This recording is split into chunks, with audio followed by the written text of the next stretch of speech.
Você vai sendo útil. O dia que você não for útil, no mínimo, você não vale nada. Você não vale uma picada de fumo. Agora o problema é você. Até porque, inclusive, narcisistas fazem isso, né? Eles te usam enquanto é interessante. Quando você não serve mais, o jogo vira e você é o problemático. Você é o difícil. Você é que cria problema.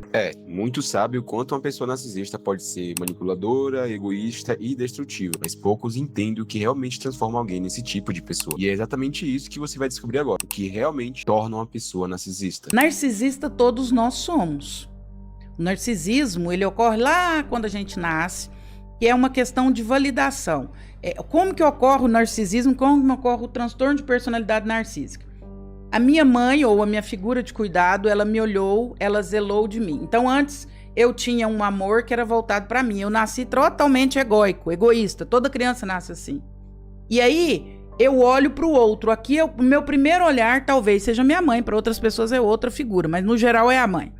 Então, eu saio do amor que eu tenho por mim, eu olho para o amor do outro. A forma com que ele me olhou e me amou, eu me amo.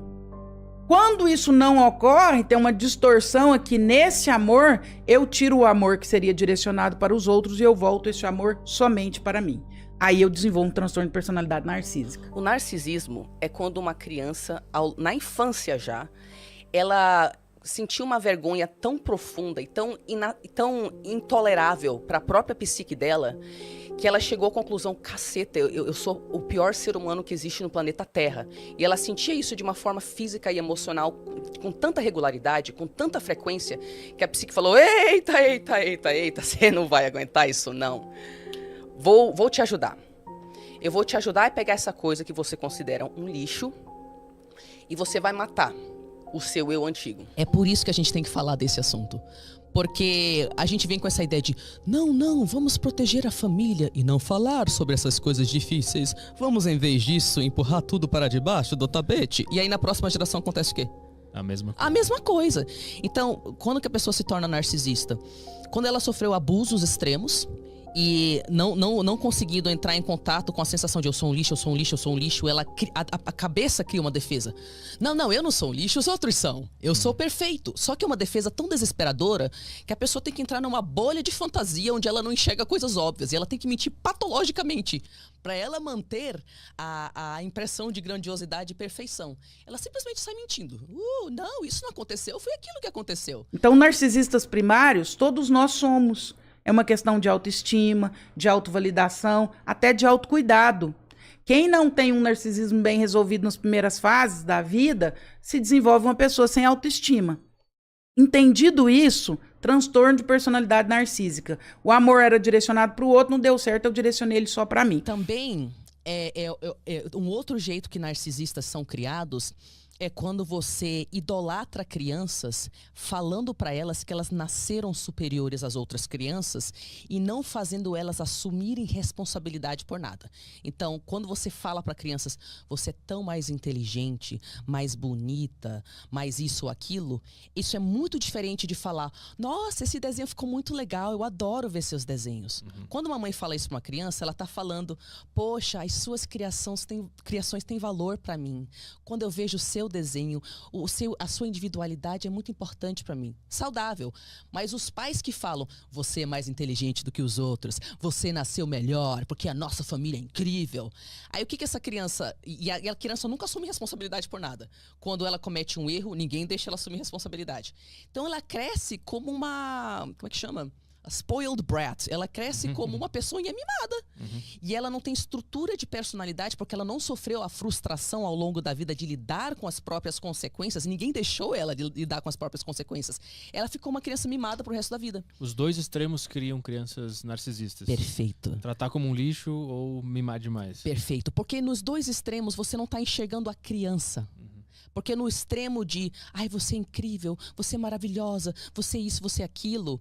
Na verdade, quando isso acontece, frequentemente, ou é porque a mãe ou o pai que está mimando essa criança tem um vazio interno e eles têm medo de que a criança não ame eles. Então, tipo, ai, eu não vou falar pro meu filho que ele foi injusto, ai, eu não vou pedir para ele assumir responsabilidade, porque vai que ele não me ama quando eu faço isso. Você vê como o vazio da mãe, o vazio do pai vai impactando no jeito que eles pais criam os filhos, e aí alguns pais deixam de fazer seus filhos crescerem para não perder o amor dos filhos. E aí o filho cresce como um narcisista, às vezes um sociopata que não tem noção de limite. E você vê os narcisistas contando a história, é isso que eles contam. Eu era aquela criança, eu me sentia o pior ser humano na face da Terra. Um belo dia, algo dentro de mim falou, então não vou mais ser isso aí. Eu não vou ser essa coisa. Eu nunca mais vou ser isso, eu vou deixar isso pra trás. E aí a criança, eu tô gostando de me emocionar, né? Porque é triste essa história. É triste ser narcisista. A criança, ela começa a criar um falso eu. Porque ela acha que tudo que ela é nunca vai conseguir amor. Aí, a partir daquele momento, ela sabe que ela é uma fraude. Então, apesar de que o falso eu só serve para ganhar validação, ela sabe que ela não merece essa validação. E aí, é o drama da pessoa narcisista, tá? E no outro caso também, é quando os pais são narcisistas. E aí o filho só serve para brilhar. Então, cala a boca, a não ser que você estiver tirando boas notas. Aí, quando você estiver tirando boas notas, eu vou te mostrar para todos os meus amigos e falar, viu como o meu filho é incrível, como ele me faz brilhar. Então, quando você esvazia uma criancinha da personalidade que ela é, e ela só serve para fazer as outras pessoas aplaudirem você como mãe ou pai, você te validar como pai. Isso, né? você não tá enxergando aquela criança, ela é uma casca. Ela é uma casca pra você. E o processo é, sinto a dor, vem um adulto, ele espelha a minha dor. Ou seja, ele fala, nossa, você tá sentindo isso? Nossa, é válido. E aí ele processa a minha dor. Ele conversa comigo, ele dá uns beijinhos, ele fala que tá tudo bem, não sei o quê. De tanta experiência repetitiva assim, eu introjeto, eu sugo pra dentro da minha psique esse processo com os meus pais. Aí eu começo a fazer pra mim mesma. Você entendeu? Aí eu não preciso mais dos meus pais pra ficar regulando as minhas emoções, pra ficar falando que eu tenho valor, que eu existo, não sei o quê. Quase uma receita de bolo, né? Você faz junto com alguém, É isso, é depois, isso. né? Tem uma hora que você já faz sozinho. Pronto, você tem um exemplo. O narcisista, ele tem uma questão muito grave com relação ao abandono. Ele morre de medo de ser abandonado. Então, antes que ele seja abandonado, ele abandona primeiro. Então, ele vai manipular o outro para que o outro esteja com ele, enquanto aquilo lhe é interessante. Então, quando vem da mãe, isso é muito triste, porque se eu pegar você, Rodrigão, com 30 e poucos, 40 anos, entrar uma pessoa narcisista na sua vida, ou com transtorno de personalidade narcísica, você já tem sua personalidade formada. Ela vai causar um dano, mas é um dano menor. Agora, você imagina quando você é um bebê ou uma criança e tudo está em formação. Reversível, né? Pra sempre, né?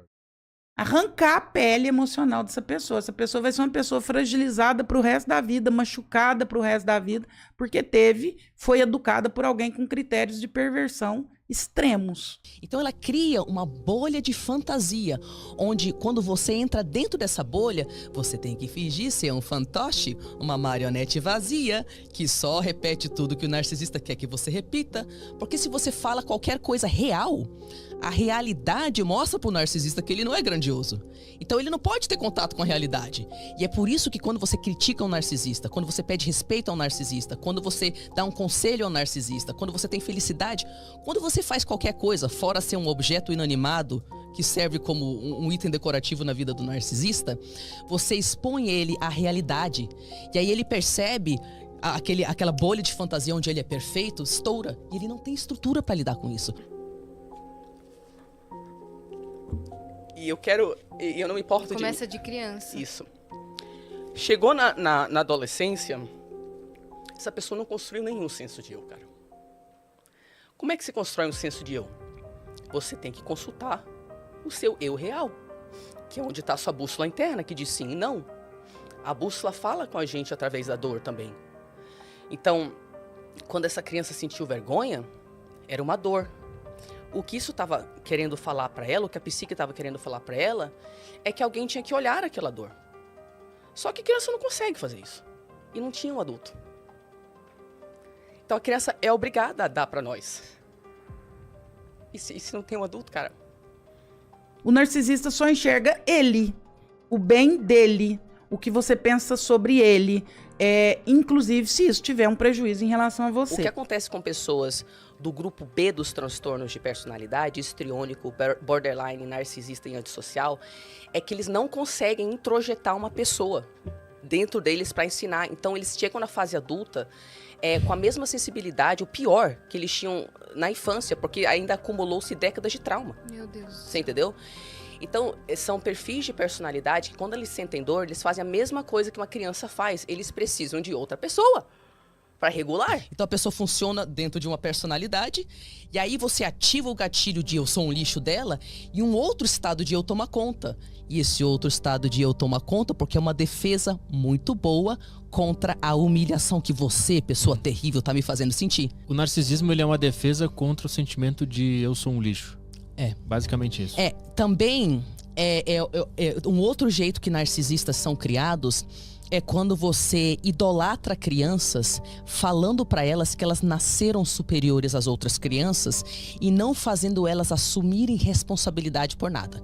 Então, quando você fala para crianças, você é tão mais inteligente, mais bonita, mais isso ou aquilo, isso é muito diferente de falar, nossa, esse desenho ficou muito legal, eu adoro ver seus desenhos. Então, o narcisista, ele chega na fase adulta não tendo a capacidade nem de regular as próprias emoções. Então, quando ele fica mal, ele vai ter que precisar de procurar uma pessoa para essa pessoa regular ele. E isso é extremamente cansativo para quem tá por perto, sabe?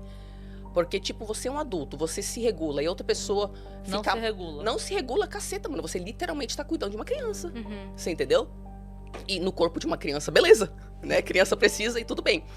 No corpo de um adulto, beleza, até a página 2, porque a gente tem a nossa vulnerabilidade, como você falou. Que é mas normal. até a página 2, né? Passam anos e anos e anos e anos e anos e você continua num relacionamento com uma pessoa que ainda é assim, não dá, né? É exaustivo. Então, por exemplo, eu já atendi situações assim, né? De mães que manipulam o filho para não casar, que manipulam a filha para não casar, que depois de casado manipular, você não vem aqui porque eu tô doente, porque eu tô morrendo, mas eu tenho uma péssima filha e não sei o quê. Então é uma manipulação o tempo todo. Por quê? Porque o narcisista teve uma ruptura lá na infância. Ele não consegue ver o outro, ele só vê a si mesmo. Quando ele vê o outro a serviço de si mesmo. E veja só essa cena a seguir. Isso define muito bem o narcisismo, pois todo excesso esconde algo, não é mesmo? Você estacionou em Lancelot. É isso, está bem ali. Ali é Dunlock.